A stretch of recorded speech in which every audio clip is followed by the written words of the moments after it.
Spider-Man, Brand New Day, doesn't end with a fight. It doesn't end with a cameo. It ends with a glitch. One tiny error on a tracking app buried inside a single end credit scene most of the audience is already halfway out of their seats for. And once you actually decode what that glitch means, it might be the most important 4 seconds in the entire lead-up to Avengers Doomsday. It's also not about the Spider-Man you're probably thinking of. Let's get the obvious out of the way first. Brand New Day wraps up on a lighter, lower-key note than a lot of fans expected, but as a setup for something bigger, it does its job. The movie closes on the classic Spider-Man will return card, which sounds like a simple promise, until you remember what state the MQ is actually in right now. Which Spider-Man returns? From where? How many versions? That single line raises more questions than it answers, and Marvel knew exactly what it was doing. Here's the part almost nobody's talking about. Brand New Day only has one credits scene, not a mid-credits tease and a separate post-credits stinger. Just one, sitting at the very end. And its final beat isn't a live-action moment at all. It's a puzzle. To actually solve it, you need to understand what Ned Leeds built in this movie. And to understand that, you need to understand what's been eating at Ned since the moment his memory of Peter got erased. Because here's the thing about Ned in Brand New Day, he doesn't remember Peter Parker, but the love never went away. Somewhere underneath the memory wipe, that bond survived, and Ned spends the entire movie unknowingly connecting dots he shouldn't be able to connect. Prague, Europe, Washington, even random days back at school. Spider-Man's fingerprints are all over Ned's life, over and over, in ways that make no logical sense to him. Call it love, call it coincidence, call it obsession, Ned can't let it go. So he builds something to chase the answer down. That something is the Spidey tracker, and in universe, it's not some fringe conspiracy tool. It's genuinely famous. Even the Punisher uses it. The movie never explains the actual science behind how it works, but it's clear on what it does.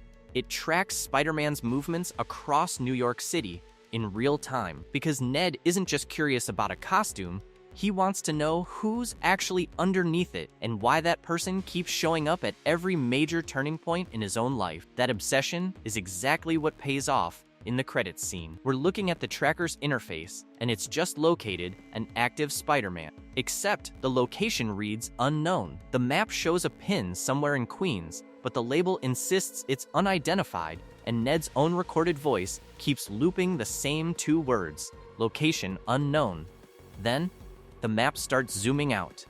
Queens becomes New York becomes Earth, and Earth just keeps shrinking until we're drifting into open space. There's a glitch, subtle, easy to miss, and on the other side of it, we're not looking at space anymore. We've dropped into something else entirely, another reality, another universe. And that's the exact moment Ned's voice cuts back in with one word, found. The tracker starts blaring, and the scene ends right there, hard cut to black. Spider-Man will return. If you're a casual viewer, the read here is simple: new Tom Holland movie incoming, or maybe a Spider-Man cameo in Secret Wars. But that's not what this scene is actually pointing at. The ping isn't tracking Tom Holland's Spider-Man leaving for Battleworld.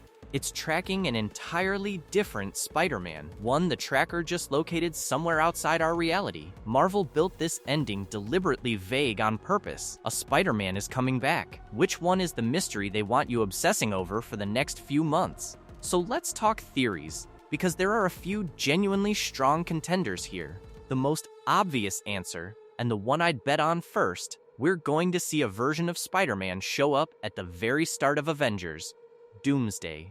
According to strong-sourced spoiler reports I covered in my Doomsday story leak breakdown, Tobey Maguire's Spider-Man appears right at the opening of that film, because the bomb Beast built in Deadpool and Wolverine gets used against Tobey's universe specifically, collapsing it so that our main universe survives the incursion instead. Tobey's Spider-Man can't save his own reality alone. If that's accurate, Ned's tracker glitching into an alternate universe and landing on a Spider-Man there lines up almost too perfectly. That's the first incursion, and this credits scene might be the very first hint of it. If you're not sold on that one, here's the second real contender. Marvel isn't going to announce any new solo Spider-Man project until Doomsday and Secret Wars are both done, because they want the timeline airtight before adding anything new. That also means no live-action Miles Morales announcement yet, especially now that Sony has reportedly scrapped its own separate Spider-Verse live-action plans, which leaves Miles as the strongest card left in the deck. Tom Holland himself has already said on record he'd want to mentor a new Spider-Man the same way Tony Stark mentored him,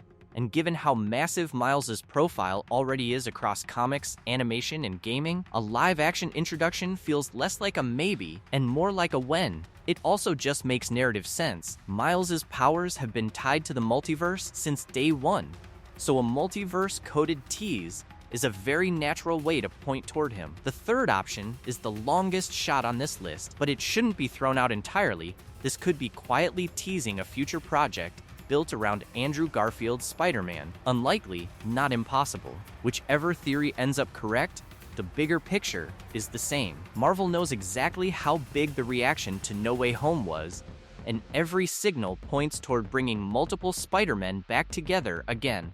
Whether that happens in Doomsday or in Secret Wars itself, this ending isn't a goodbye, it's a setup. That's my read on the ending. What's yours? Drop your theory in the comments, and if you want the deeper dive into where the rest of this cast is headed next, stick around, because that video's coming soon.